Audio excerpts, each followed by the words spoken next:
The member for Dunkley. Mr Speaker, my question is to the Minister for Revenue and Financial Services. How will our enterprise tax plan proposals for small business and income tax cuts for individuals help grow the economy and create jobs and higher wages for the hard-working Australians of Dunkley and elsewhere? The Minister for Revenue and Financial Services. Thank you.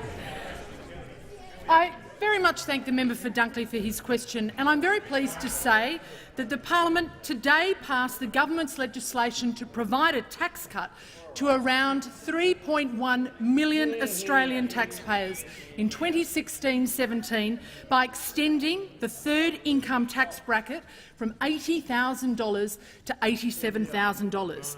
That will mean that over 500,000 average Australian full-time wage earners will now face a marginal tax rate of around 32.5 cents in the dollar instead of 37 cents in the dollar, preventing them from moving on to the higher marginal tax rate.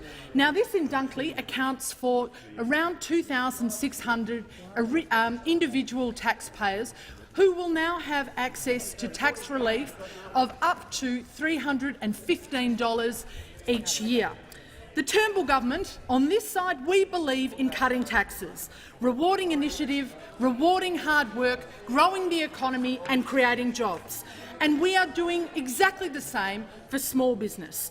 And I know that as the son of a small business owner, the member for Dunkley feels this very keenly, and he is a strong advocate for the more than 16,000 small businesses in his community.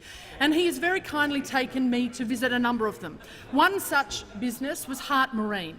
Mal Hart employs 50 staff, mostly locals, and manufactures pilot boats. These are such great boats that they are exported overseas. And over 30 years in which he has owned the business, he's employed more than 100 apprentices. His business has a turnover of less than $10 million. Less than $10 million, and yet it is creating opportunity and local jobs and helping to grow our economy. And it is businesses like his, businesses that have a turnover of over $2 million but less than $10 million, that will benefit from the Turnbull government's enterprise tax plan, with a cut to the company tax rate to 27.5% from the 1st of July this year. And it's going to help his business and more than 870,000 businesses throughout the country. It will also give these businesses access to tax concessions such as the instant asset write-off, which will help them to invest in their business. But it's those opposite that stand in the way of these small businesses growing, that stand in the way of these small businesses employing, and that stand in the way of growing our economy, because they are going to block this tax relief for small business and they are going to stop the growing of the Australian economy.